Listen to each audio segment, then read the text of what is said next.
who asked Muhammad Ali to retire, he said an interesting thing. He said, yes, I think Ali has retired, but he admitted that Muhammad Ali may have financial problems, and he indicated that Ali had spent the Ken Norton purse before he even received it. Now, I want to show you some highlights from the 15th round in just a moment. But first, how about the New England Patriots? Would you believe it?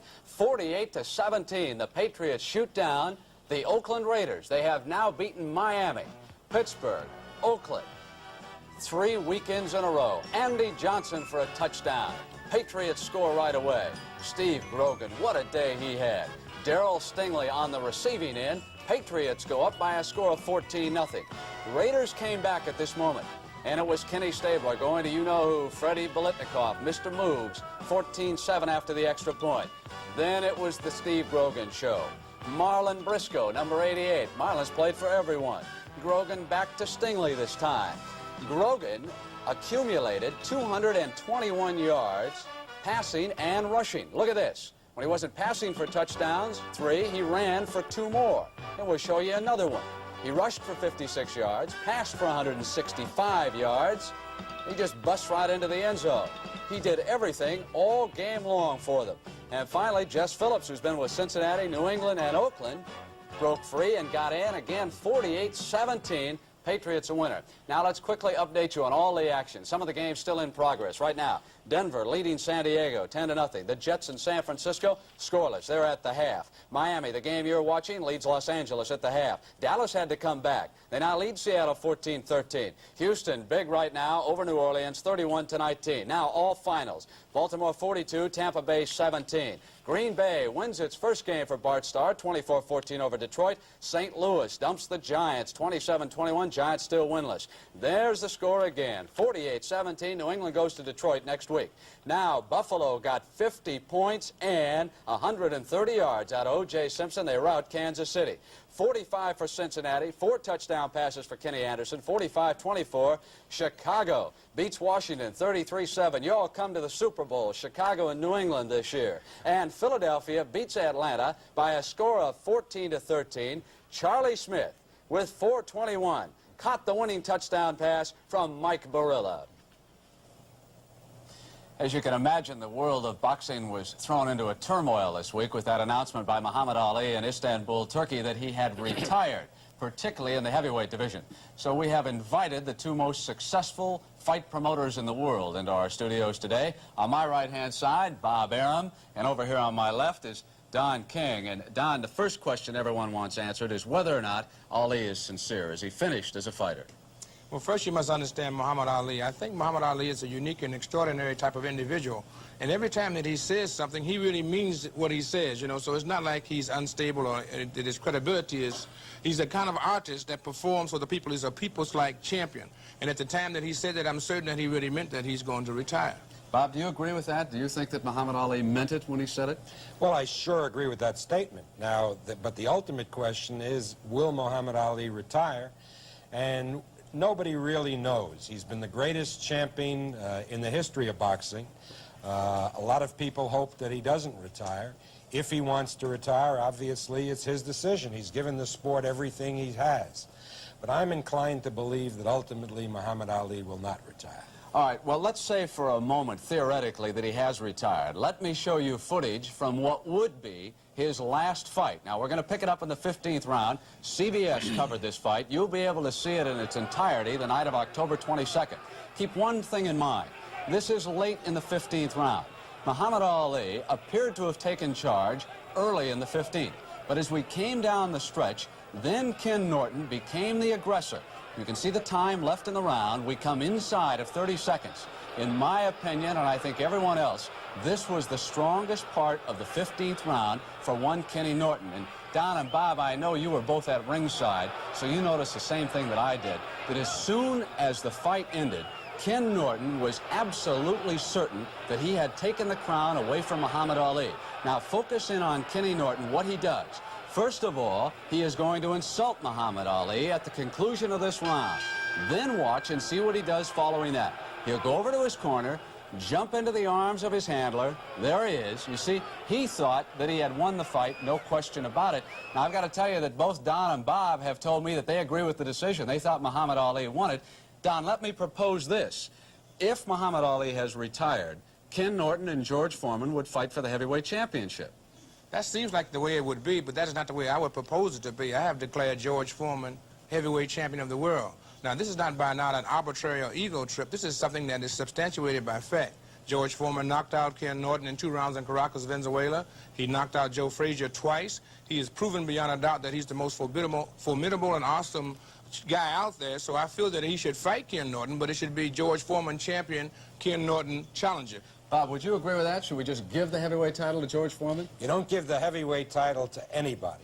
Whether Kenny Norton or Muhammad Ali won that fight, in the opinion of people, everybody in the nation will see on October 22nd.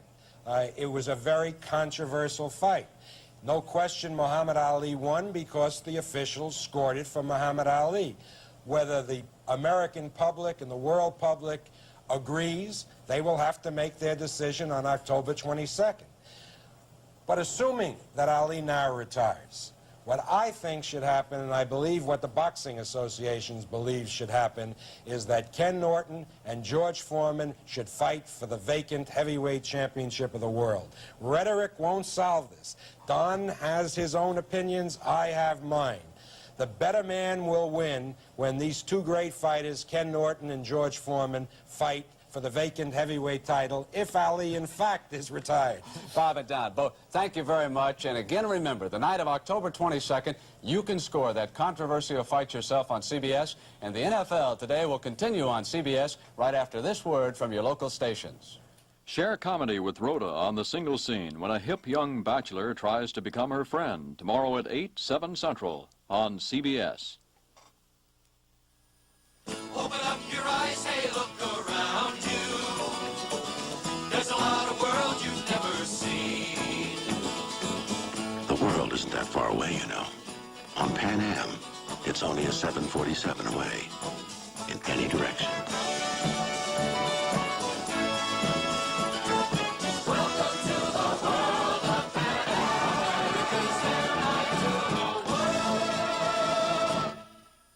Where can you find a wagon in a size that's quite unique? At Dodge, at Dodge, Where can you find a wagon with the comfort that you seek? at Dodge, at Dodge.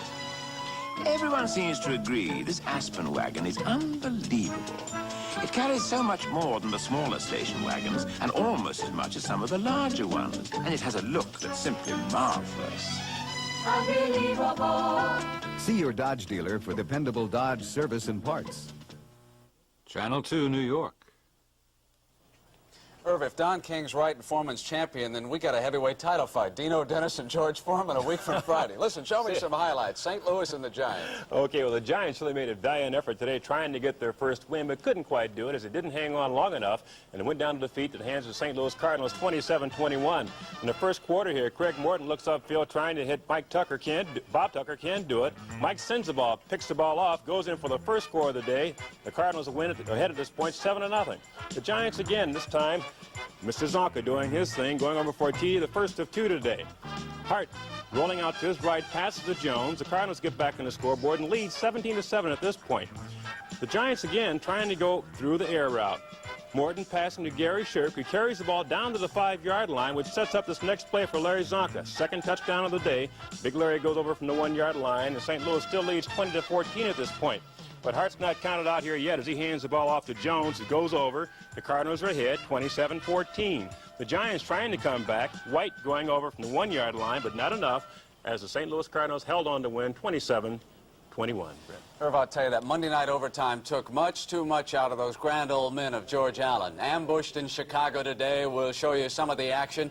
Bob Avellini ran for the first touchdown. Look at the time he had. It was a pass play. Peyton will clear out Pat Fisher, and Avellini just goes in for the score.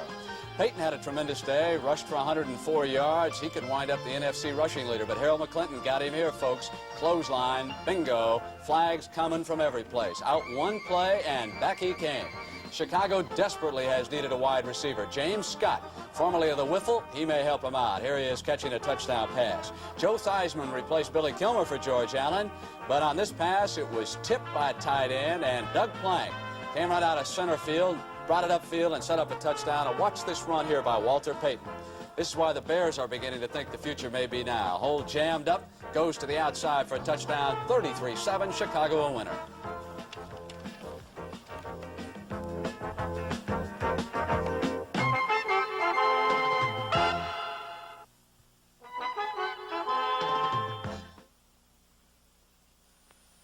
A man puts many things in his automobile. Gasoline.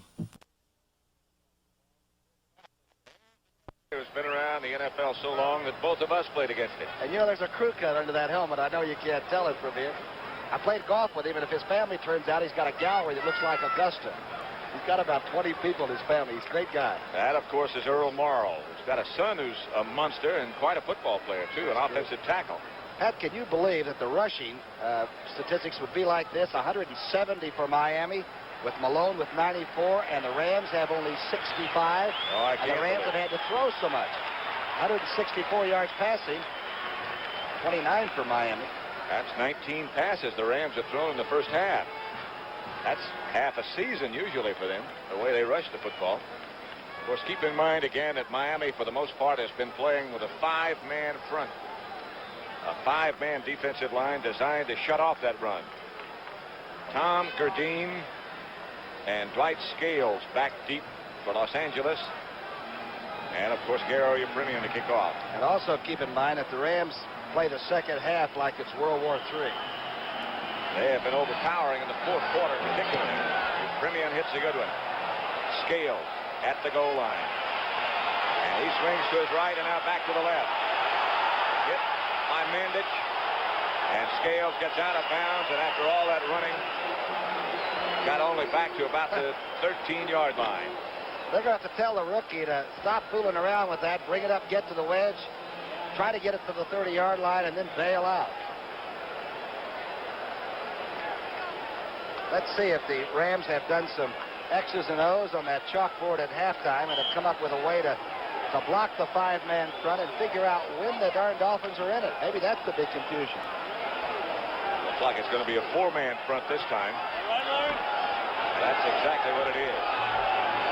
Three linebackers, but they're overshifted.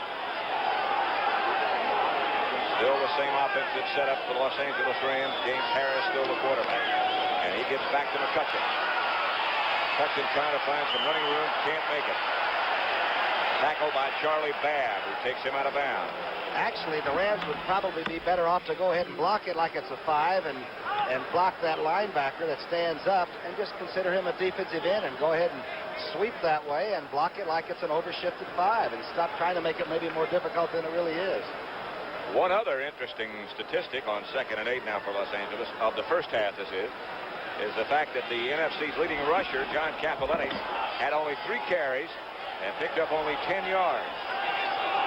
It'll be 2nd and 8 with the ball at the 15 of Los Angeles in the opening seconds of period number 3. Fake to Cappelletti. Harris throws, tipped. One of the Dolphins got a hand on it. Den Herder, the 6'6" defensive end. And Bonaconte might have intercepted that had Den Herder not knocked it down. Harris just sort of lobbed that one down the middle and doesn't look like he's really in control right now. 3rd and 8. Big John Williams, one of the underrated tackles. Number 75 right there. The story on 3rd down conversions, and both of those, as a matter of fact, are pretty good. Look how long this 3rd down conversion is. That's the problem.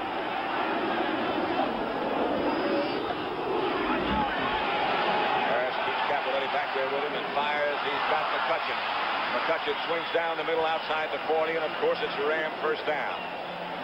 Lawrence McCutcheon has done it all for the Rams so far.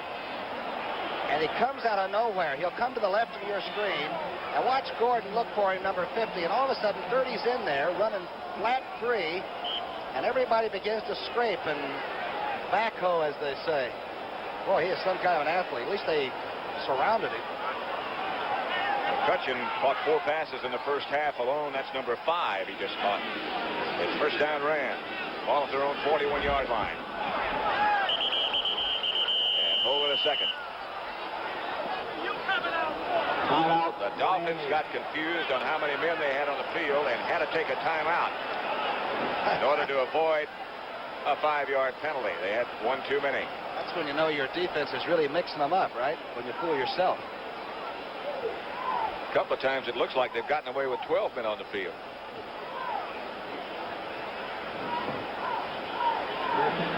That's next Sunday, the NFL on CBS. The Giants will open their new stadium in the Hackensack Meadows against the Dallas Cowboys. St. Louis will be against Philadelphia in Philadelphia. Atlanta at New Orleans. Chicago battles Minnesota, and Seattle against Green Bay. That's all in a regional broadcast.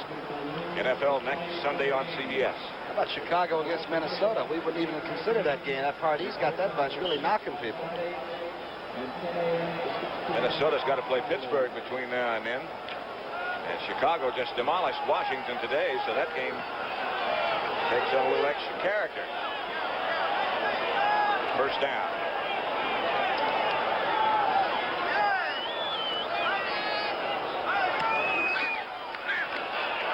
Straight ahead, Cappelletti for nothing. Maybe a yard.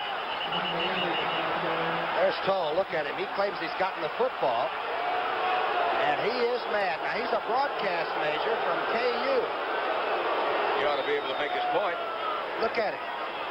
Yeah, I guess he did. I'll tell you one thing. If he comes to the studio, I'm letting him have the mic. He broadcasts with me when he wants to. Look. He's getting the defensive signal. Either that or Don Shula's telling him to settle down. Maybe a yard by Cappelletti. So we'll make it 2nd and 9 with the ball at the 42-yard line of Los Angeles. 13:20 left in the third period. The Dolphins 14-0 over the Rams. Takes an instruction. Jesse wide open, and he ought to go.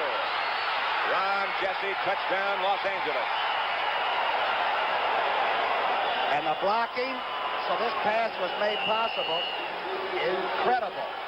Watch Hara, watch number 60 Hara and Rich Saul stand up, come back, and set up. That's Doug France to the top. Look at 61, and they're 77 now, and they really drill those Dolphins and get them off. And now Jesse has really split the underside of that zone and even gets a convoy as Harold Jackson, the Roadrunner, takes it in too. 58-yard touchdown pass from James Harris to Ron Jesse. Did I say the throw was on? You did. It should have been, because it was really an excellent play by everybody. Barry Hill, the Dolphins safety man, overplayed it just a little bit. 87 yards that drive, took them 5 plays. And now Dempsey with Steve Priest holding. They've had problems with the extra point and a field goal, but this one's good. And that'll make it the Miami Dolphins 14, the Los Angeles Rams 7. We have 13 minutes and 7 seconds left in the third period. A lot of football left. Find that God's tough football player is going to have to be helped off the field. And by the way, you'll notice one thing here, and that is the officials will always give the medical people all the time they want to take care of an injury. I remember one, you know which one I'm thinking of, Paul, when you were playing for the San Diego Chargers when Allen, the linebacker, broke his leg out there. Do you remember that one? I went to the sidelines. I just couldn't believe it. He was good football. He's up with the Seattle Seahawks right now. Let's talk about Lou Holtz, the head coach of the Jets right here. I chatted with him before the game. Paul told you that he has a 5-year contract, and what they say, a lot of football players go from college to the pros, and Holtz is trying to make the pros act like college players now with regard to their dedication and work. And he said he wants people who act like his rookies are acting out here. Told us his rookies are playing better for him than the veterans are. He said there's something wrong when that is the situation. Well, you know, the Jets really surprised me because everything that you heard about him coming into this game, Jack, has been they're one of the worst teams in the National Football League. And the way they're playing football this afternoon, the people in New York have got to be very proud of this football team. They came out here, the chances they had to win, if you talk about coming in first or second, they didn't even have a chance to come in third. And the Jet fans will have their first chance to see their team at home during the regular season next Sunday when Buffalo plays there. And Buffalo won big today. So Holtz has a lot of work in front of him along with his staff. Got him out of bounds. Davis streaking down the far sideline on a fine return for Miami. He's a rookie from Cal Poly. Now watch him go up, put the ball away very, very nicely and firm, and now he cuts it to the right side. Now watch Tom Dempsey make his second tackle of the day. Watch number 10 come along. Get him, Thomas. All right. 42-yard return by Davis. The Dolphins have the ball at their own 45-yard line. Ron Jesse, by the way, has 4 catches for 134 yards, and Harris, the Ram quarterback, 11 of 22 for 258 yards. Right now, it's Bob Greasy in the spotlight, though, as Benny Malone comes to the outside. He broke 1 tackle. Got away. That's sad, isn't it? This game is a tough way to make a living. A lot of glamour associated with it, but when you go down and you get hurt, why, it offsets a lot of the pictures in the paper and other thrills that the players get from performing in this game. There's Mrs. McGill going to ride the ambulance with her husband. And it's confirmed that that is his wife. So onto the stretcher and into the ambulance, and who knows, we might even be watching the end of a football career for a very enthusiastic performer. Let's hope that's not the case. When the ball came loose, Paul, when that ball's rolling around, why, anything goes, right? Well, it does. I thought it was a late hit to start with, but I hadn't realized the ball had come loose. And you know, at that point, the ball was fumbled. Hennigan is alert, and he sees the ball. Now, you see it right here. Now, look at McGill. There's Clark Gaines, number 21. He's also in on the play. But watch right here. There's the ball going down. Hennigan sees the ball, and all he's doing right now is just diving for the football, and it just so happens that his head hit McGill's right there. Paul, am I right, when we saw him on the stretcher, there was apparently nothing wrong with his legs, right? Yeah, what they, you know, it's something to the upper torso, but we won't venture any further guess from that. We'll just lay off the guesses altogether. You know, what I do like to see is that they take all the precautions in the world, and they just, you know, don't rush out and let's you know, the players, let's go help a guy off the field. Let the physicians do it and let everybody else worry about it later on. We have an updated score as James Harris has hit Ron Jesse with a 58-yard scoring pass to put the Rams on the board, and the Rams now trail Miami 14-7 with 13 minutes left in the third. Watch number 64 now. The ball is coming right over his shoulder. And Twilly is watching first Hacksaw, then the ball. And if I was Twilly right now, I'd just worry about Hacksaw. Boy, I don't know. That's close. I think Twilly had a chance to catch the ball, and I think Hacksaw had a legal right to be in front of him running that way as long as he didn't interfere with it. That one I wonder about. In any case, it's a first down. The ball now on the Ram 22. Winfrey gets the call and breaks down to the 15, down to the 12 before he's brought down by Monty Jackson. Stan Winfrey. Big block by Jim Langer. Jim Langer on Larry Brooks. Watch number 62, and 66 Little works around his. And that's where it happens right there. A super run, but an incredibly good job of blocking against a very good defensive bunch of ball players. Close enough for a first down, or close enough to a first down for a measurement now. The Dolphins 14, the Rams 7 with 11:50 to go in the third period. Measuring for a first down. I got to see New England now. If they handle the Dolphins and made them look like an average football team, they got to be playing some kind of football. What about what they've done since then? Yeah, a pretty good team from Oakland. And a pretty good team from Pittsburgh they beat last week. What are they doing up there? Not quite a first down. Not nearly a yard to go. More like a foot. But we'll call it second and a very, very short one. The indication from Jim Tunney and his fine crew of officials that include Pat Harder, Burl Toller, Bob McElwee, Pat Knight, and Charlie Musser.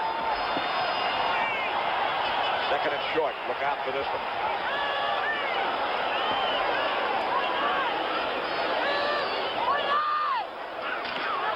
Malone gets the call and got the Dolphin first down close to the 10. Brooks getting up from underneath the pile. I'd imagine you'll find Youngblood down there somewhere too, and Hacksaw Reynolds. That would figure. Is that Benny Malone just a little bit bow-legged? And a little bit quick to go along with it. Wait till we get a shot of him going back to the huddle here in a minute when we can get it back on this side. It looks like one of his feet might fly off any minute. It looks like a human egg beater when he comes down the field. The main thing about him is that he's active and he's got a lot of herky-jerky motion and tough to tackle. Number 32 is.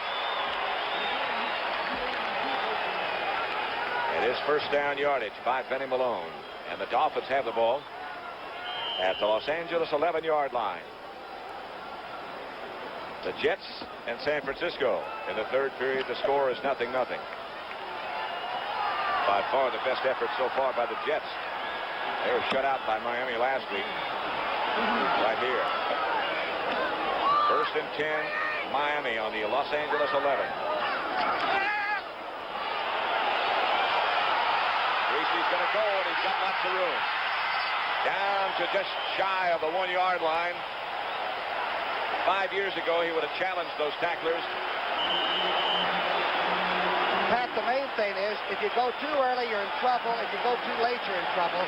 And he knows just about when to act like he's throwing it and now go. And it's the second rushed in by the defense.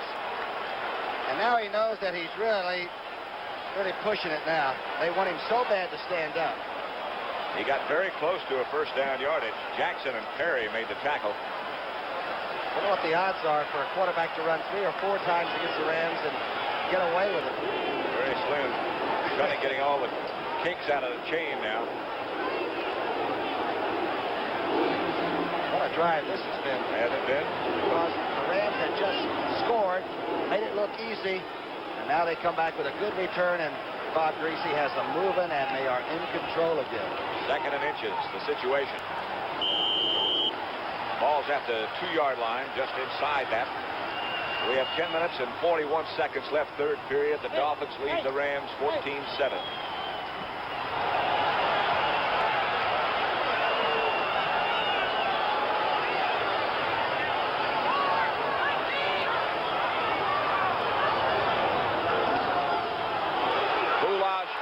Top got very close. That time left I gave you just a second ago is remaining in the third quarter. So there's lots of football left at the Orange Bowl in Miami. And Goulash did not score, but he did get the first down at about the half-yard line. You've got Olsen, you've got Cody Jones, Hacksaw Reynolds, Fanning, Brooks. That's an average of about 268 or 270 per. That's right in the middle of that Ram defensive line. Bob Greasy. Malone and Goulash the setbacks, and Malone. No, this is Winfrey. Winfrey scores.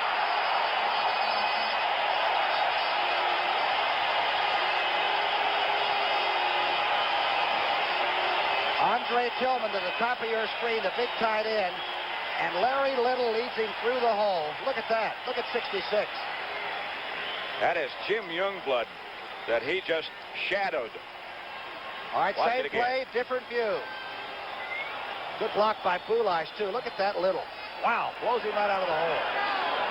A 55-yard drive, climaxed by that 1-yard run by Stan Winfrey. It took him 6 plays. Premium makes it 21-7 Miami. It has been a very, very strong showing for Don Shula's Miami Dolphins as they have controlled the football against the Rams and lead by 2 touchdowns.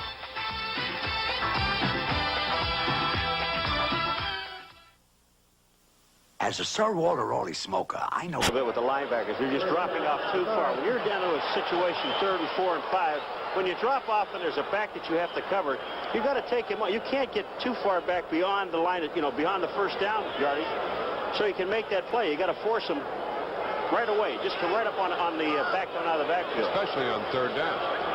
It's a first down now from the 21. And it is Williams. He made contact and then slid inside for pretty good yardage. 4 yards. 2nd and 6 coming up. 2:10 remaining in the third period.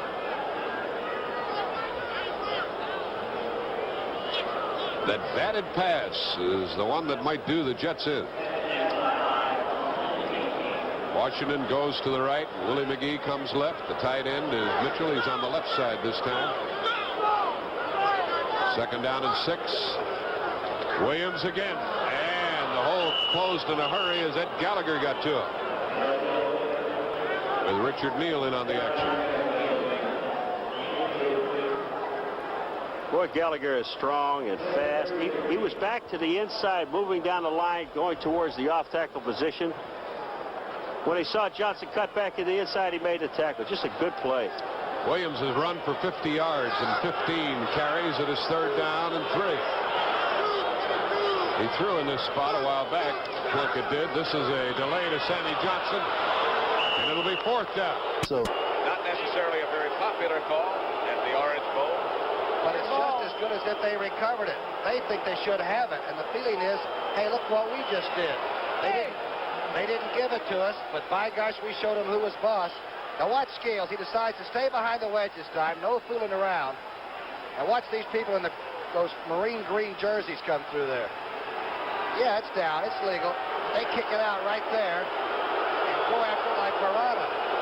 James Harris takes over the offensive unit on 1st and 10. 9:37 left, third period. The ball for Ram 24. And Harris says, I can't hear because of the boo. And the crowd's delighted. That's exactly what they wanted.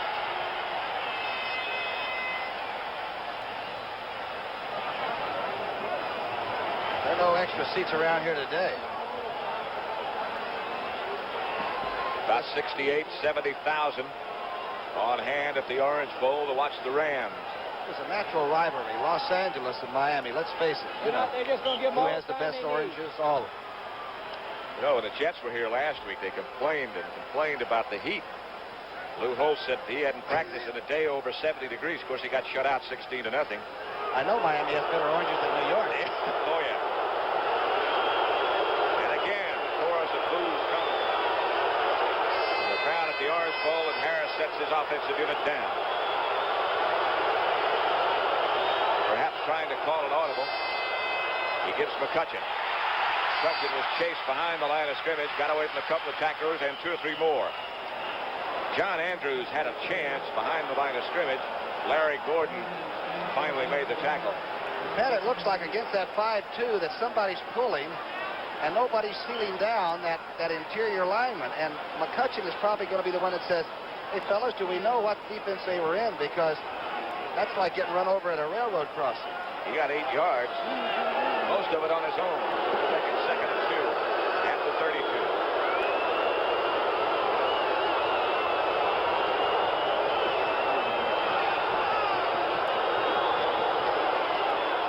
McCutcheon again trying to sweep behind Hara. Got the first down. Hit by Toll, I believe, the middle linebacker. Watch him again. Watch this pursuit. Watch Charlie Babb come up by Toll, a middle linebacker. Look at that Toll knock people out of the way. Then the Jayhawker gets some help by Babb cutting the play back inside and buries McCutcheon. Hey, he's a pretty active young linebacker. I'll say. McCutcheon's carried 10 times now for 53 yards, and he is coming closer and closer to replacing Dan Cowler as the second leading Ram rusher of all time. Dick Bass is number 1. On first down, Harris fakes, and Harris fires. He's got Jackson. Jackson dances away from a couple. He's got a first down in Miami territory. And again, it's Steve Toll who made the tackle. Well, little Harold Jackson to the top of your screen is so fast that he backed Kenny Ellis way off. And Ellis knows he's got that 4.3 speed for the 40. So then he just hooks it back up. And I actually think Harold could have either flown if he had the chance or hooked it up. I believe that was an option for him. Not now. Harris waited. Harris gets back to Cappelletti, and that's his biggest gain of the day. Like about a 6 or 7 yard pickup before Bill Stanfill and Steve Toll again made the tackle. That's only the 4th carry of the afternoon for John Cappelletti. And one of the things that John is learning right now is what experience is all about. They're facing first some guys that have been in a couple of Super Bowls or so, and they're seeing some different defenses. So, pretty young team has a little bit of trouble. 2nd and 4. 7 minutes now left in the third period. Miami 21, Los Angeles 7. McCutcheon behind Mack, cuts all the way back. And he is taken down by Andrews. And Larry Gordon, I believe, in the pursuit. Watch Gordon chase him. Now watch as everybody pulls to block, and they forget the guy they're trying to block for. McCutcheon decides to cut back, and all his friends have gone. And Gordon with the good tackle.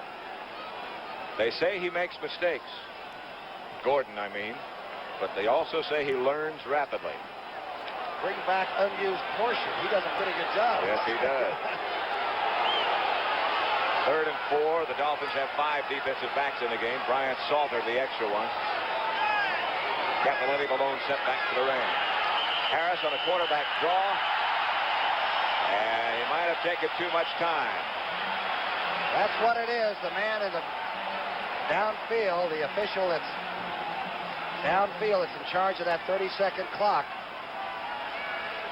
Of course, it's easy to see this year. Too much time because there's a clock at both ends of the Orange Bowl. All the stadiums have these now.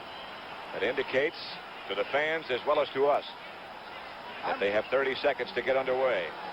I'm wondering if maybe the Dolphins are playing a game of signals and changing their defenses after the Rams have flashed out their offensive signal, maybe. Could be. Right now they've got the extra defensive back in there, Brian Salter. San Francisco 3. The New York Jets nothing now in the 4th quarter in San Francisco. Mickemeyer, a 31-yard field goal. 3rd and long. And again, the conversion on 3rd down depends on how much your 3rd down is for. This is always 3rd and long facing the Rams this day. They've got Jesse in the backfield again. McCutcheon is out. Jesse, of course, number 81, and there he goes in motion. Got him in the pass pattern. Deep to Jesse. Touchdown run, Jesse Ram. He beat Brian Salter. I wondered if 81 had control of the ball as he went over the line. It's 9-0. And Austin, number 67. If you don't think these people were doing some holding in here, the rush is on. Elam the ball bounces right back up. Hardman is the man that tackled. Name it. The ball bounces right back up. Look at Austin holding, number 67. Hardman makes the stop. Elam picks it up and scores a touchdown. That was the 5th sack today for the 49ers, and they now lead 9-0. Bull puts it down. Mickemeyer makes it 10-0. To stop. With Steve Priest holding, trying to make it 21-14.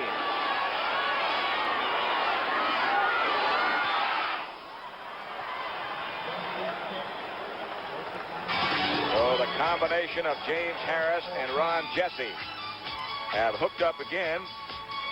And they've got the Rams' 2nd touchdown. It's 21-14.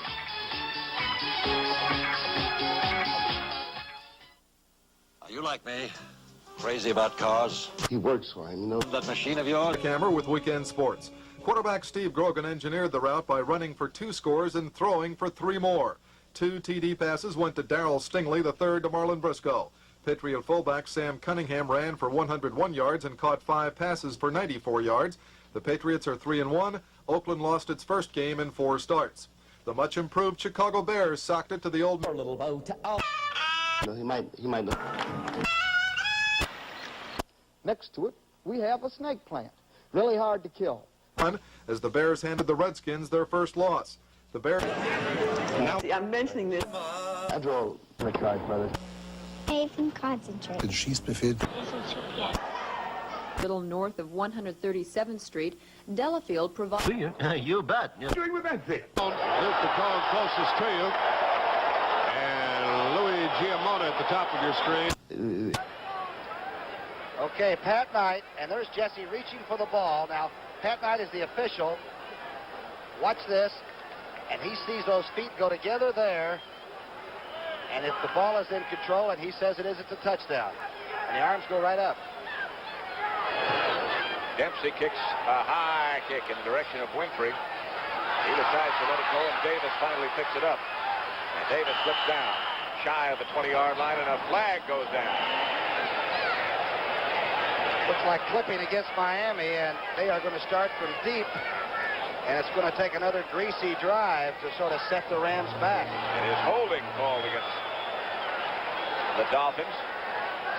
Whatever, suddenly the impetus has changed to the guys in the gold and blue a little bit. We still got plenty of time. 5 minutes and 49 seconds left in the third period yet. And it's 21-14 Miami over Los Angeles. Holding against the Dolphins. And the Rams seem to get it going. They're like a big machine. They begin to labor a little bit early, and they don't do things right.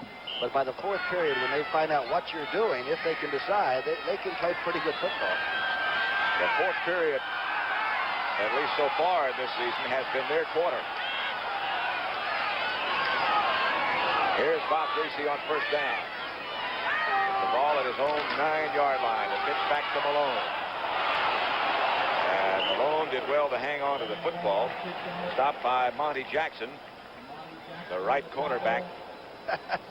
Look at Malone. Watch Benny now. If you can pan down just a little bit. There's a little guy that came out of Arizona where they just chopped cotton and sold potatoes and just work, boy. That's all the Malone brothers do. And they can play football. And I'm awfully proud of them, I'll tell you, from Art on to this young fellow you're watching right here. Somewhere they all learned how to run. And fast. Yeah. Second and 6, the situation now. The ball at the Dolphin 13, and here's Malone again. Down the corner, and he falls. Elmendorf made sure he was down, short of a first down. And again, Big Darrell Carlton limps back to the offensive huddle for the Miami Dolphins, number 71, having those ankle problems. Sure, he had it retaped at the half, and out comes Howard Twilley. It was Jim Mandich, excuse me. I would say if there's a big one, a big 2 yards. So far. Well, there's Hardman and Weber both back there. Hardman beats Roman. Joe gets back just way too far. Look, you see Hardman get back, and right afterward, he just gets slammed. What a number he did on him, and Namath is limping. I don't think we'll see him anymore today. Here's Dwayne Carroll punting again. And rather than McGill, it's Bruce Taylor and Anthony Leonard waiting.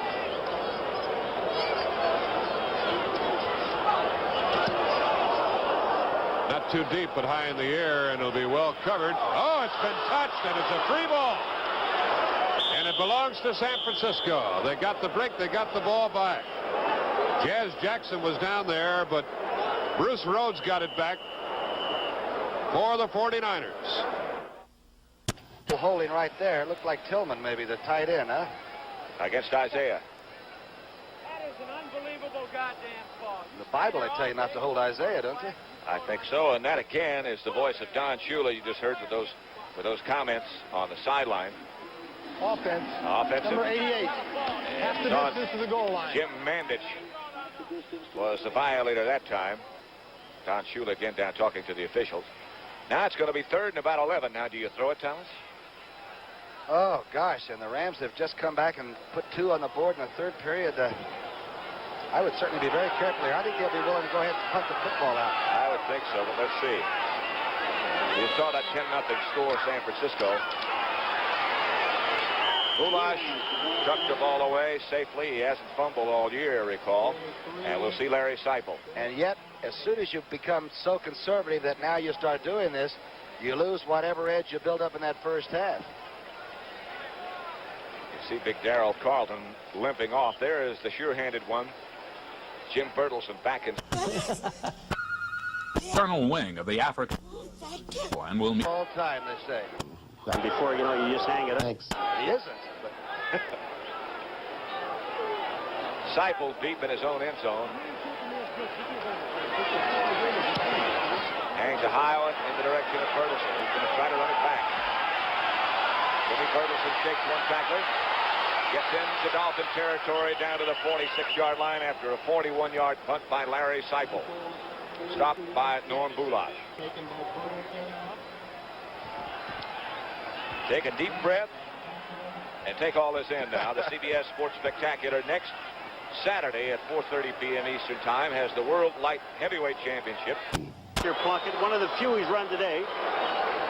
He's got all the time in the world. Steps up in the pocket. He sees Washington breaking. Interference, defense, first down. They got their feet tangled. Now, I don't know whether he made any hand contact and push, but he must have because the other official threw the flag. It's first down at the 20-yard. And McCutcheon gets the call. Cuts back inside, a block by Dennis Harrah. I believe he actually tripped on Harrah and still made about 5. Watch the man now that spent 4 years of his life in Fort Collins, Colorado. Now let's see if he trips on Harrah. He does. That Dennis Harrah knocks everything down, including his own ball players. Can I say that fight was in Germany? Mount Everest, I think you said. Right. Copenhagen, I think I know is in Denmark.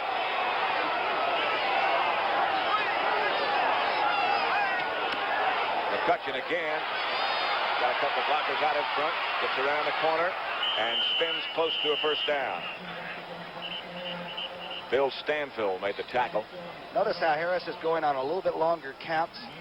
Looks like he's going on 3 and 4, and he's in no hurry to make the call on the line of scrimmage, and it's settled down the offensive pattern. Looks like they're beginning to pull and cleanly get the job done a little bit. It's going to be third and less than a yard with 2 minutes and 12 seconds left in the third period. Miami 21, Los Angeles 14.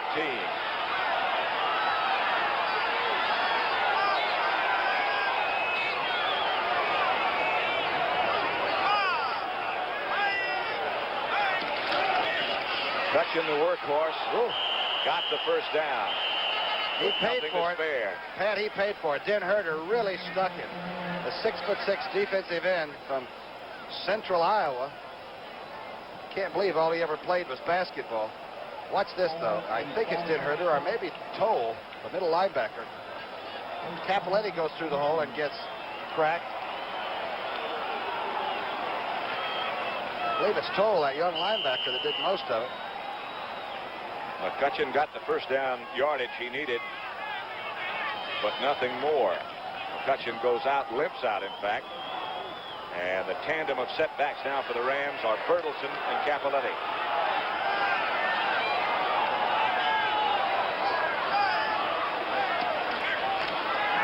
Fake is to Bertelsen. Harris running for his life, fires over the middle. He's got Jesse again. Barry Hill is having a heck of a time with Jesse. Well, it's a darn much room between the linebackers and the safety men. Watch this fake. In fact, the fake is so good that Harris almost gets tangled up himself, and he's got a problem with Stanfill. It's one of the great throws that James Harris has ever made because he had to do it under a lot of duress. Randy Crowder was looking right at him. 17-yard pickup, force enough for a first down for Los Angeles. Ball at the 18-yard line, 50 seconds left, third period. Capoletti gets the call.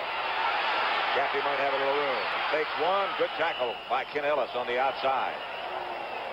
Ellis came up and stuck him pretty good. Well, I'll tell you, when the Rams finally get you located and focused on you, they can really play the rushing game of football. Bertelsen goes out. McCutcheon comes back.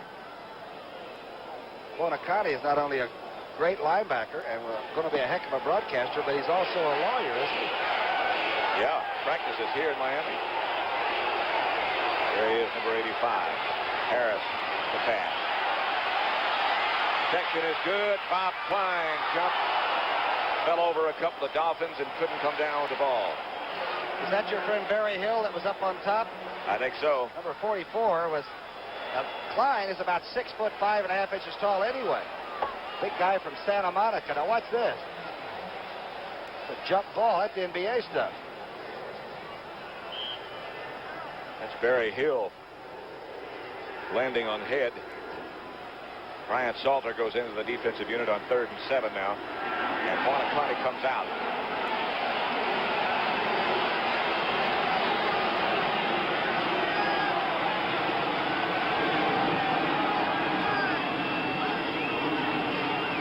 With an option pass, he throws back to Harris, bounces it back to Harris. If it's a lateral, of course, it's okay. Harris picks it up and goes to the 3-yard line. And I'm assuming it was a lateral. That's what they're going to make sure, but if it didn't go laterally, if it went the least bit forward, it's just an incomplete pass. Take a look at it now. Watch where McCutcheon is where he throws, and watch where it bounces to Harris. Remember, he can't take a pass back. The quarterback is not a legal receiver. I believe it's a lateral. It is. It's a legal play. That's the end of the third quarter with the score.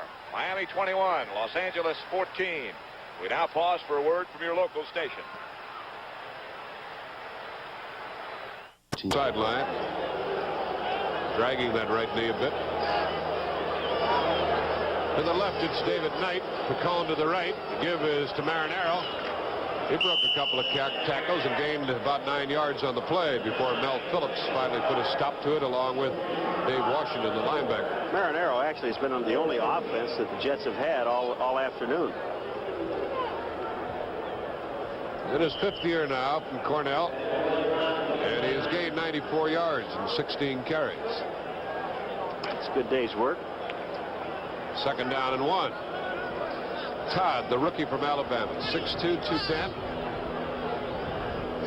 Good time to throw the ball, wouldn't it, Paul? But he doesn't. He gives to Marinaro for a 1st down carry. You say no? Well, when I saw him running, I said no. You know, Jack, it's a tough situation. You're coming into a ball game 17 points down. You're in the 4th quarter, and you see the other quarterback in front of you getting mauled all afternoon, you know, and it come into a game and he's really not warmed up to start throwing a football. He's got to run some plays. The 49ers know it. I'd hate to be in his position right now. Fields is the center. Austin and Rasmussen the guards. The fake to Marinaro. Good action. A pop pass to Marinaro. And he gained about 7 yards on the play. You can sure see the difference in the mobility of the two quarterbacks, Namath and Todd. It's almost, when we watched Namath, that he couldn't drop quickly enough to throw a screen or anything of the sort, Paul. All right, like with Todd here now, you got to be a little bit more careful with this man, because he'll come out and run on you. He can dance around a little bit. There's not only making the tackle on Marinaro, but he can move a little bit better than Joe Namath. So they got to contain him to the outside. You can't just take off and run at it. 2nd down and 2. He is going to throw the ball, and good coverage out there by Mel Phillips. The pass incomplete to Satterwhite. And now he's simply a rushing ball carrier. By the way, Harris has 30 yards. In 4 carries. Might also point out that if the defense had recovered that, they could not pick it up and run with it. The crowd still doesn't understand that last ruling, but there was nothing wrong with that. James Harris and his offensive unit. 1st down and goal from the 3. He gives to McCutcheon. Behind Caponetti and Hara, and McCutcheon does not get in. He got to the 1. That was the first play of the 4th period at the Orange Bowl in Miami, where the Dolphins lead the Rams 21-14. Pat Summerall with Tom Brookshire on a perfect late afternoon in South Florida. Well, that Toll, that young linebacker, really gets a great lateral pursuit. That play looked like it had TD written all over it. Toll somehow got over and turned it upside down. Been a good day for James Harris, as you can see. 2nd and goal.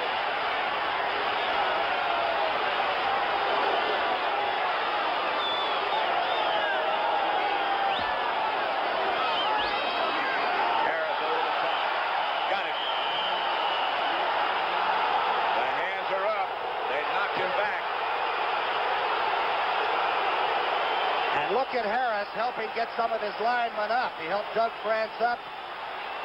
He waits, lets the undercharge take care, and up over the top at least once. Again, it was very close, but if any part of the ball is over or on the goal line, it is touchdown. From that angle, it doesn't look like he made it, but from straight down the sideline, it does. Tom Dempsey to try to tie it up now at 21 all. And he does.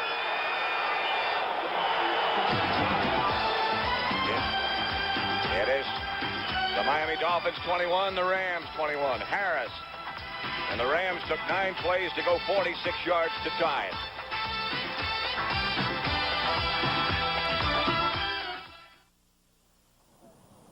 Lee is mighty particular. Ball at the 22, second down and 7.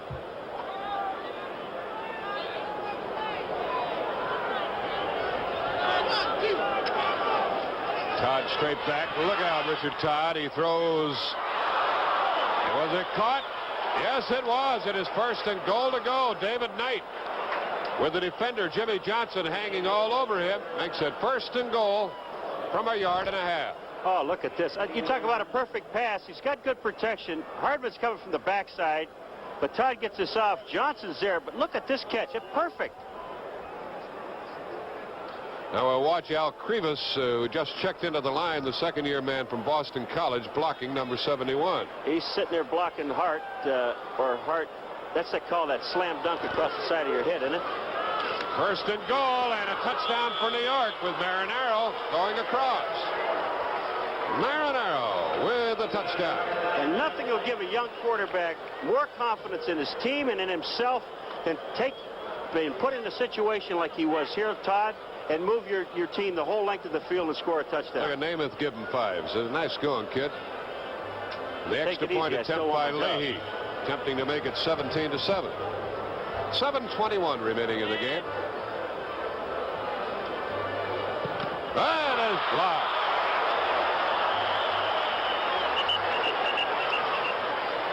Tommy Hart, I believe, is the one who got in there and knocked it down. Well, that keeps the Jets 11 points behind. Oh, it was the bowling ball himself, Nottingham. One of the great blockers, not having a good rushing year, and Boulash has sort of displaced him right now. Boo's a little bit better pass receiver. But, Pat, everything the Rams have done has been close. They almost juggled one at the end zone that Jesse caught. Did they score on the last quarterback sneak or not? But this kind of a game between two great clubs, I think, is decided that way. Scoreboard's got it 21 apiece with just over 14 minutes left in the football game. The Rams and the Dolphins hard at it. Greasy fakes to Winfrey and fires this time to Malone. Malone comes into the secondary, about an 8-yard pickup before he is stopped by Jim Youngblood. A great call by Bob Greasy, and one of the great tackles by the man you see right there, Jim Youngblood.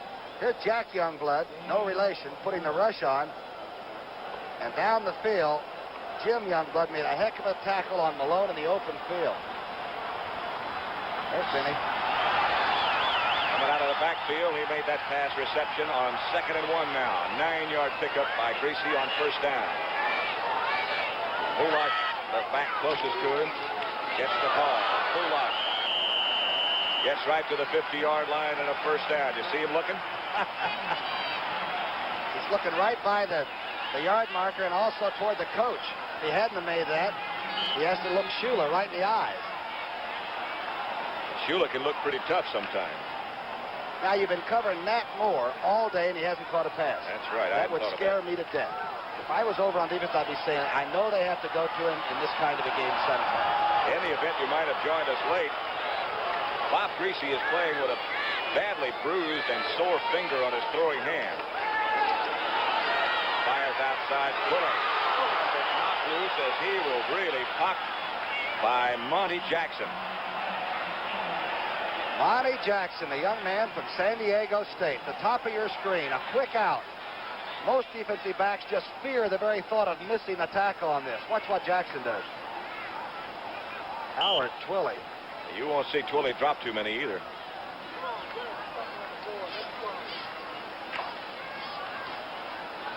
The information has just come to us that this is James Harris' best game ever as far as the cumulative yards are concerned. Stan Winfrey in the backfield. I'll give you the rest of that information in a minute. Winfrey's the fullback. Winfrey, about a 5-yard gain.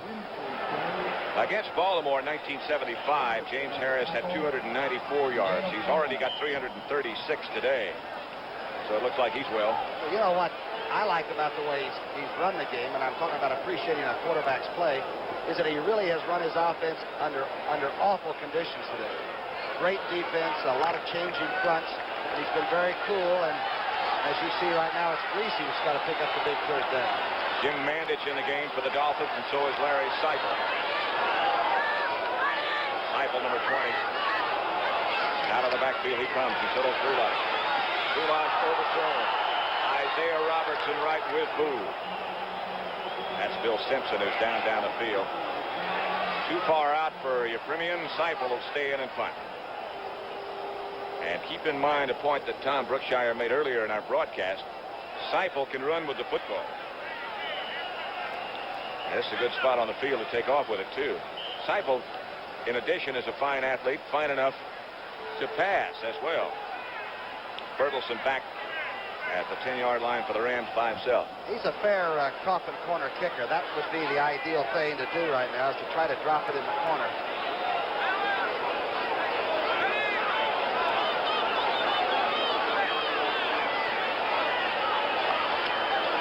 He's looking in that direction.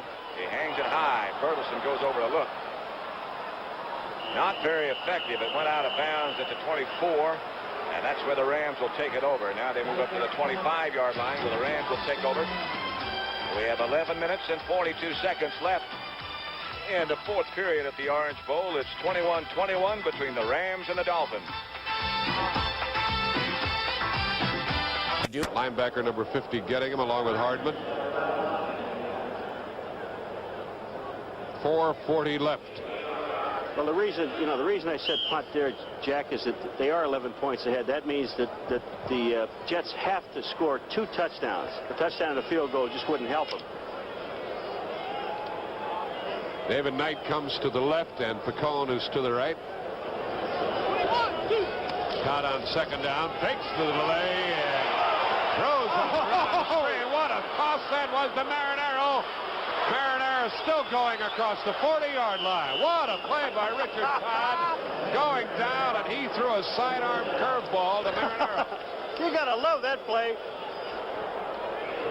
What a move he made. Hardman again, it was. This is a screen to Marinero, and what happened is the rush came so fast, Hart was in there, he pivots back to the outside, Todd, and look at, he's on his way down when he fired the ball. Marinero made a knee-high catch and then got some good blocks downfield as Phillips was crumbled. It's a first down at their own 43 for New York. Quickie out here to the tight end, to Castor. That's good for about...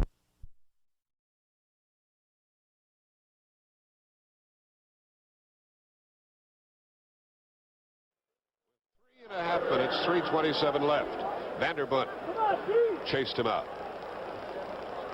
He makes it exciting, doesn't he? Well, the Jets have made it exciting here today, Paul. That one batted ball that went up in the air seemed to turn the tide when Mitchell caught it, didn't it? Yeah, and the pass really wasn't. And the fumble by Namath.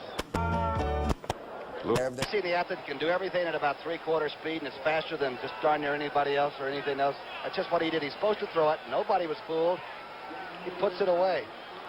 San Francisco 17, the New York Jets 6. That's the fourth quarter score at Candlestick Park. Look at this one. End of a dream, huh? Right. 23-0. Denver over San Diego. And Dallas has taken the lead in the fourth period over Seattle. Cowboys 21, Seattle 13. Third down, and James Harris drops the pass and throws. He got Jesse again. Jesse broke one tackle, now breaks another one. And Ron Jesse gets away from another man and shakes again. Jesse to the 43-yard line before they finally gang up and stop him. A first down, Los Angeles. Brian Salter missed him at least twice. Here's the play. Good blocking now, an over defense by the Dolphins. And the pass rush now is non-existent. Harris stands straight up. Here's Salter's first shot at number 81, Jesse. Look at that balance. Now Jesse decides to cut it upfield. He would like to be tackled now in a neat fashion, but nobody wants to cooperate. And he has to go through it. There's Salter again, number 30. He stayed with it. Fine run by Jesse. He came out of the backfield again. That's catch number 70 for Ron, or 7 rather, for Ron Jesse. 70, that's a pretty good year. In the direction of Jackson, got it. Fine catch by Jackson as he slipped going down. Not bad coverage either by Kenny Ellis, but what do you do? Again, watch the pass blocking. That was Cappelletti helping to the top, McCutcheon helping to the bottom on Stanfield, and look at this diving catch on a deep sideline. 25-yard gain by Jackson. Good catch. Jesse, I started to say a minute ago before I gave him 70 catches, has 7 for 220 yards. 2 touchdowns. Not too shabby. And he's not through, maybe. Cappelletti comes to the outside, now cuts back inside. Hit by Gordon. Patience is a virtue, you know. Even in football, where everything explodes on the count, on the line of scrimmage, that time Cappelletti went to the left and saw the defense sort of overrunning, and then he just turned it back inside. Against Minnesota, the Rams ran that play with Cappelletti carrying and looking for the hole against Carl Eller 14 times in one ball game. He finally asked the offensive tackle, "Let me give you my playbook. Don't you have another play?" Here's Bertelsen straight ahead. Looking for the first down. He got inside the 10-yard line. The attendance today, 65,314. They haven't been disappointed. Now, if you had to write a script for one, and let's say the Rams get 3 points, there's still a lot of time left. So what we're trying to say is that the Rams want to really nail down 7 now and not take a chance.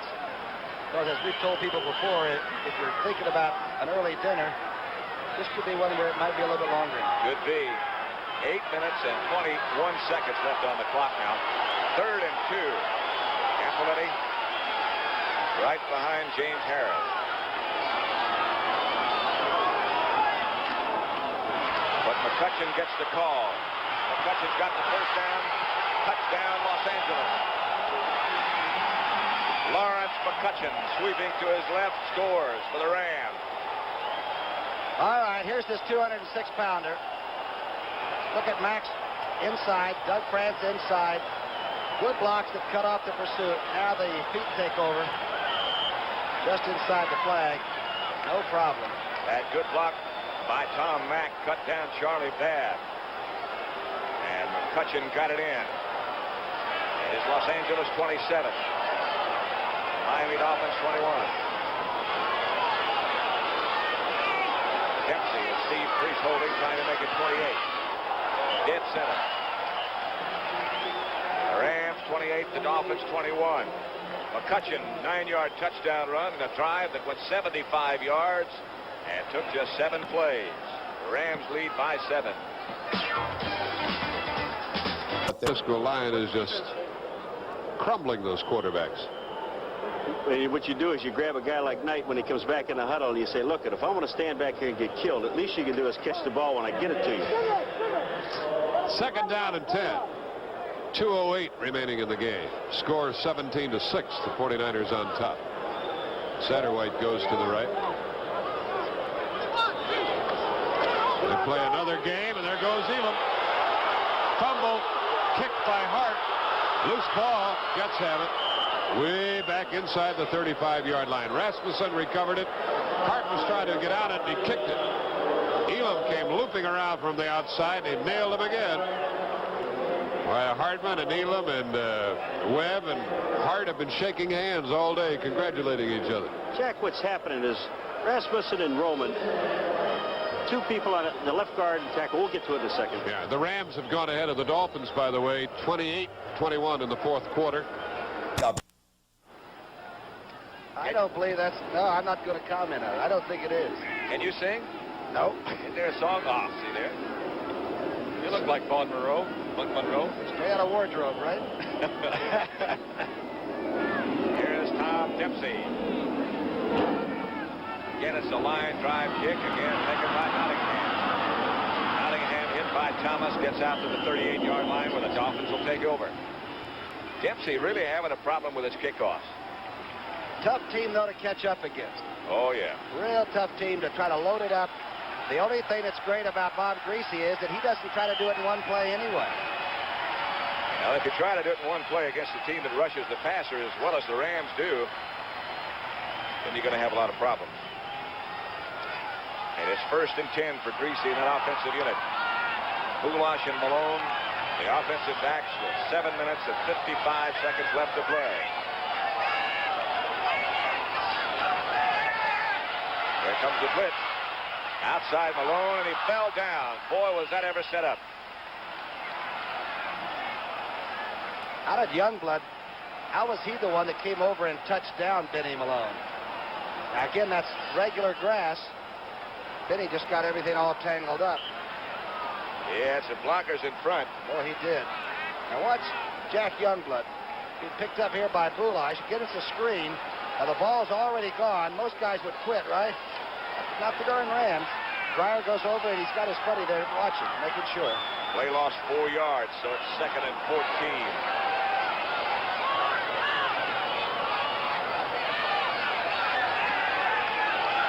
This time a protection hold. First catch of the day by Matt Moore as Greasy laid it right in there. He scares me. At 5'10", about 185 pounds, he has that sudden burst. He is to the top of your screen, coming straight across.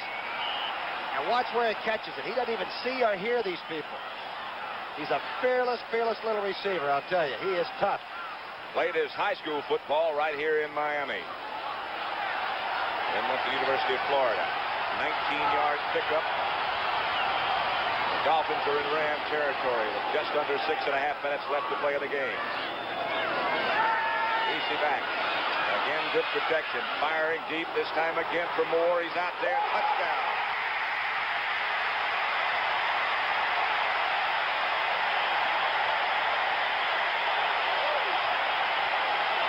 "47-yard strike from Greasy to Moore." Top of the screen. A deep post pattern. A beautiful throw by a guy who is supposed not to have a big arm. That's from about the 45-yard line.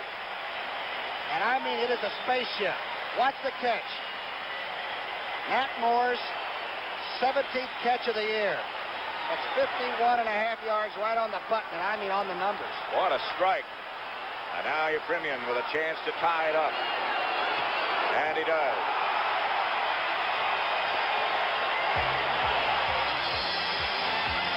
Look at that clock, and it shows 6 minutes and 17 seconds left to play in the game. It's the Dolphins 28, the Rams 28.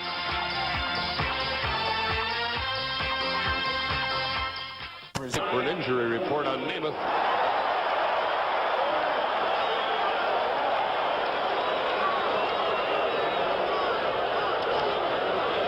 This is the other Johnson, Sammy Johnson. He wants to stay in bounds, and he does with 20 seconds remaining.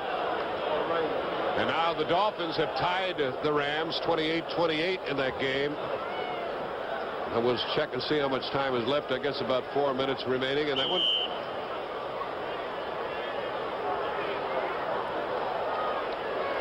(28-28), the Dolphins and the Rams, and this one ends right here.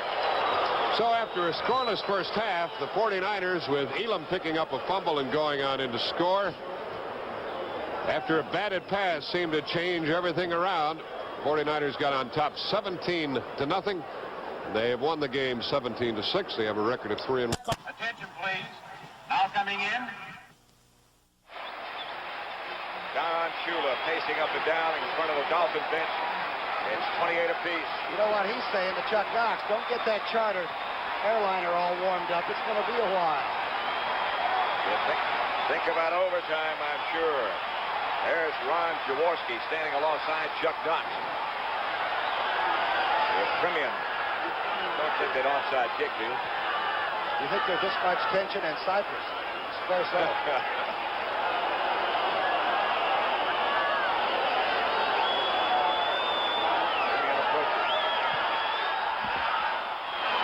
Ball handled by Curtin. He's to the 20 at 25.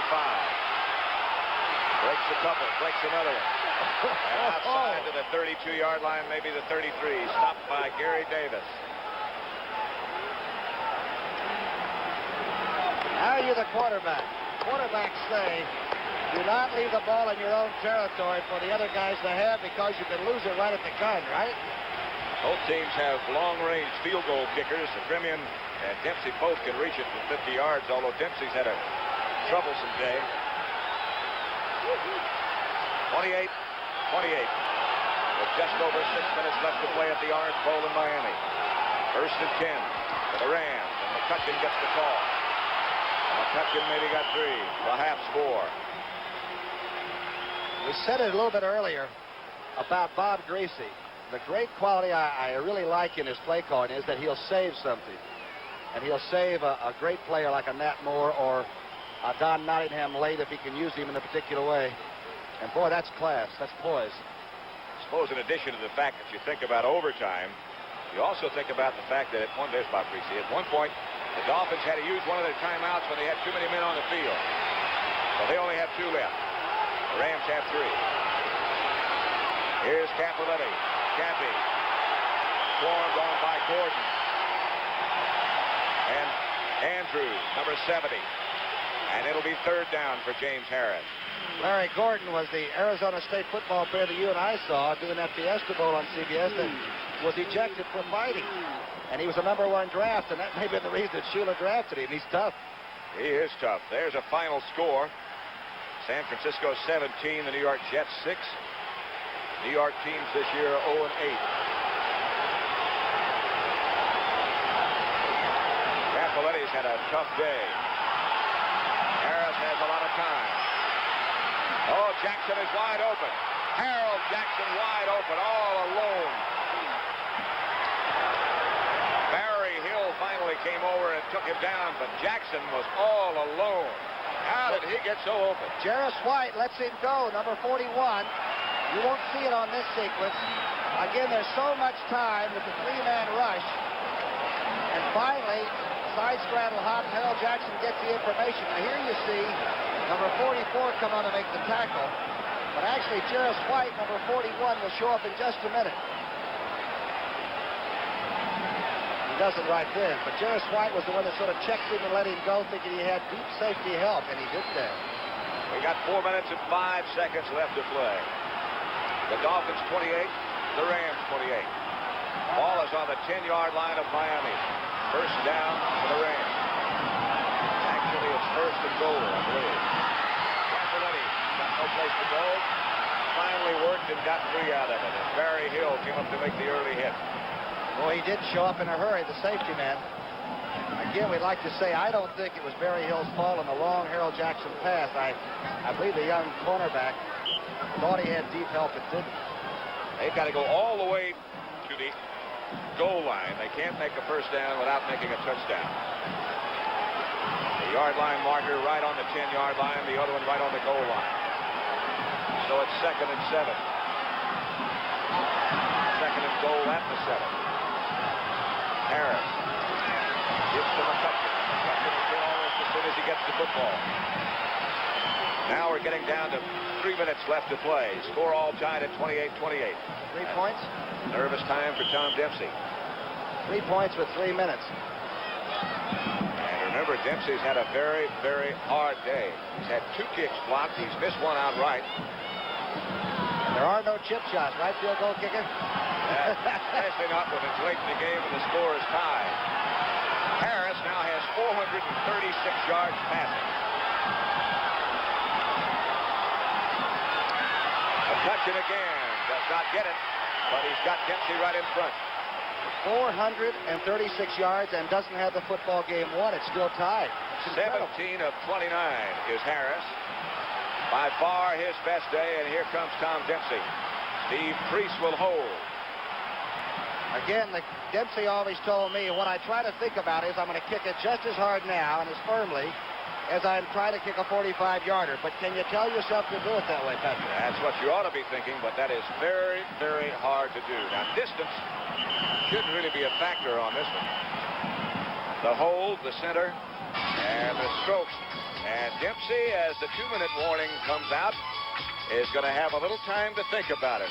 And that can't be too much of a help. It's 28 apiece. We'll welcome the folks who were watching the Denver-San Diego game, and we talked before the games today about the fine San Diego offense, but it was not operative today. We'll have more on that later. We sure will. Okay, what were we up to? Ah, the Washington game, okay. Oh, we do want to go back to the Washington game. Okay, for those fans who just joined us, the Bears again beat the Washington Redskins 33-7 today. Bob Thomas had 4 field goals. Bob Avellini, the quarterback, ran for 1, threw for another. Walter Payton ran 1 in. All in all, it was a very good day for the Bears. They actually led 33-0. The Redskin touchdown was a Theismann and Jerry Smith effort. long after the issue was decided. 33-7, the Bears are now 3-1. I think Houston probably got a little more than they thought they were going to get from New Orleans today. Hank Stram is beginning to put a team together down there. He, of course, beat Kansas City last week. And with a final minute score, he made it close against Houston. The final 31-26. For a while, it looked as if Houston might blow them out, but New Orleans came back and really tightened it up. A good ball game, that one. Very good ball game. 57 points scored. That's only 7 more than Buffalo scored alone today. They beat the Kansas City Chiefs 50-17. Paul Wiggin doesn't think it's so funny. His Chiefs are now 0-4. For the Bills, a very good offensive show, including a good show for a man by the name of O.J. Simpson. We're 4 weeks into the season. He waited until the 4th quarter, but he finally got his first touchdown. Right here, following a Jeff Kinney block, cuts inside, and this one was late in the game. Simpson got 132 yards on the day. Again, Buffalo a winner. That score 50-17. Now here's our Would You Believe for today. Would you believe Seattle was leading Dallas at one point 13-0? Jim Zorn had thrown 2 touchdown passes before Roger Staubach got things organized for Dallas.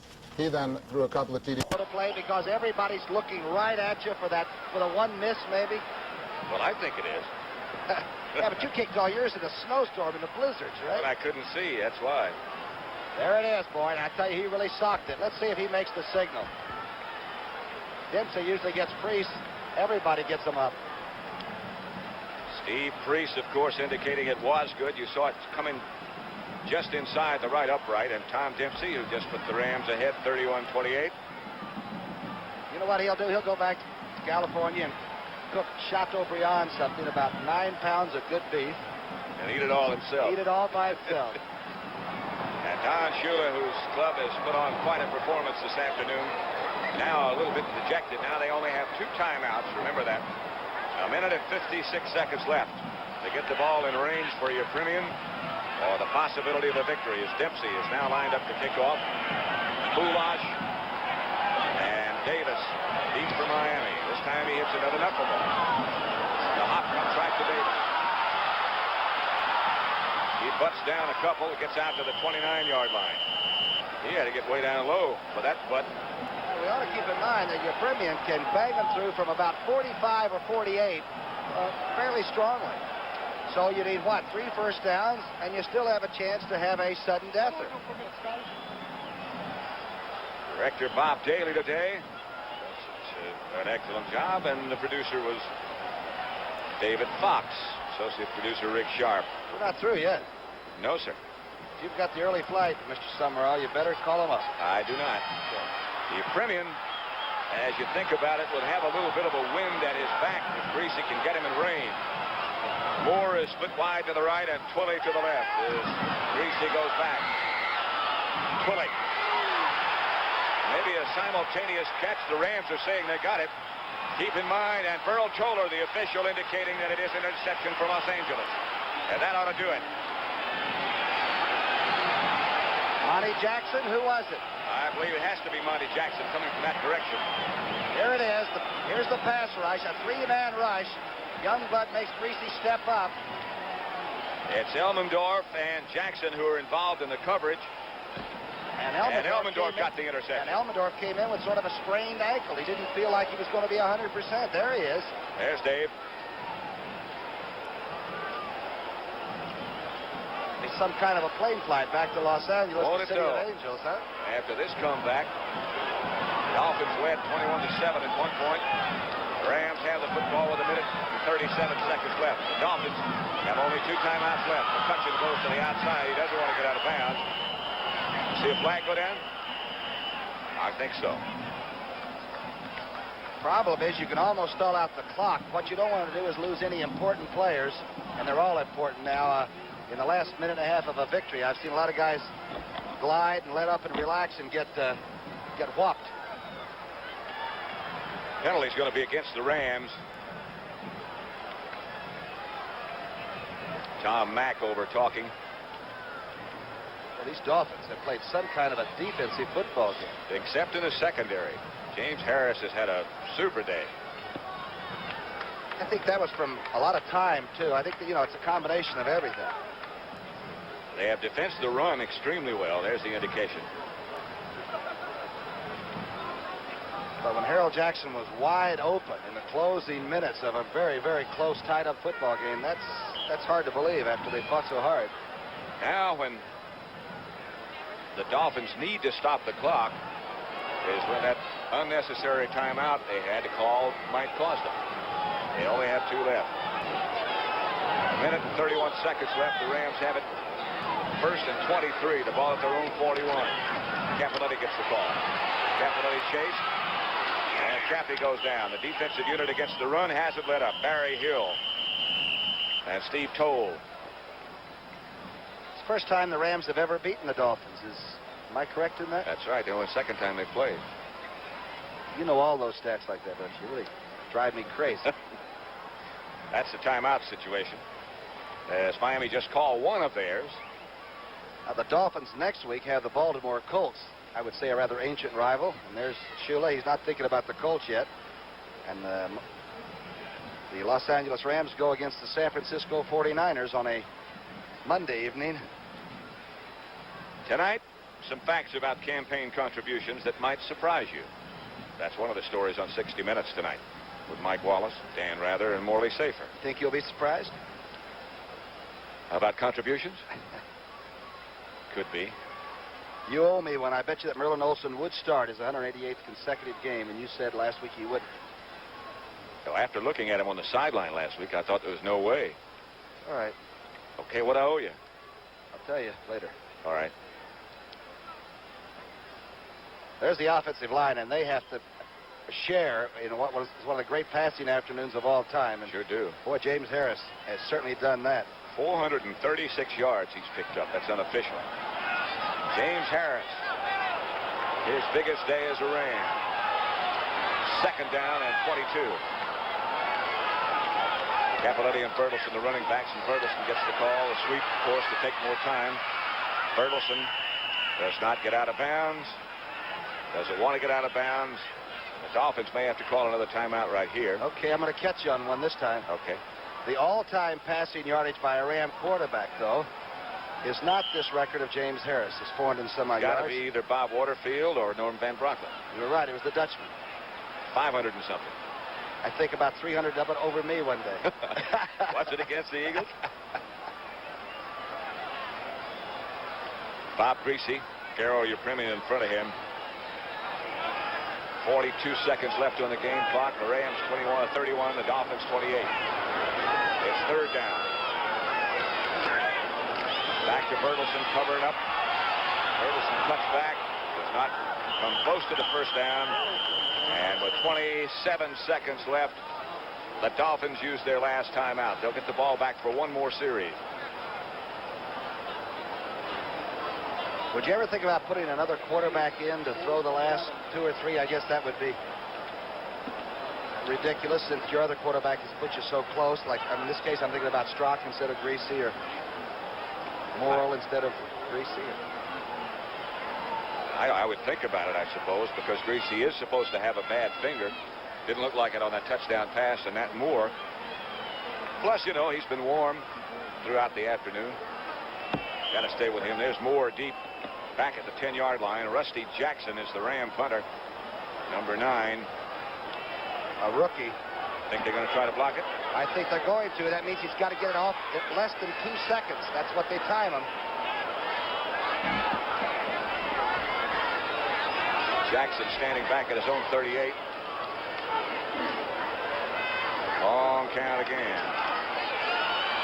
They tried to block it. They didn't hit him. They stayed away. Moore is going to field it at the 10. Hit down immediately. That's a long way to go with no timeouts. The clock stopped now with 17 seconds left.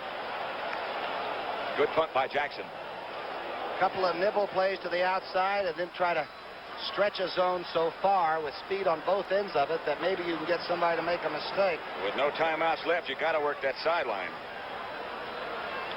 Boulos checking in with Greasy, who will run this first play and throw this last pass from deep in his own territory. The ball at the 10-yard line after Moore fielded that punt. A good punt by Jackson under those circumstances. This club did quite a job, too, though, you know. Yeah. Nobody ever thought they could come out and run on the Los Angeles Rams. They did more than that. They put points on the scoreboard. Benny Malone over 100 yards. Boulos a couple of strong runs. Greasy Pass rush is on, but the protection is adequate. He fires up the middle. That's picked off, this time by Simpson, and Simpson cuts back down the sideline. Simpson to the 15, to the 10. Los Angeles football game. And the Rams will remain undefeated. We have 1 second. And they stop the clock now with 2 seconds left on the scoreboard. The Rams have the 1 tie against Minnesota. Miami's record will drop to 2-2. I think we'll see both of these clubs later on. I had no idea the Dolphins were this tough and physical a football team. They can play with anybody. Rams won't want to come and play them anymore. Don Shula had his club prepared in good fashion. He doesn't know Mr. Rosenblum very well, do you think, the owner of the Rams? I imagine he's a casual acquaintance. Chuck Knox knows him pretty well. That's Kenny Meyer alongside Chuck. The crowd now starting to empty out. This should be all of it. And Harris just stumbles backwards. Bertelsen and Capoletti protect him. And the Los Angeles Rams have defeated the Miami Dolphins 31-28.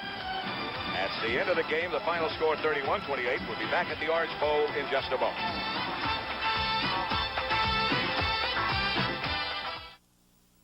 Sometimes the competitive instinct can lead to more than survival.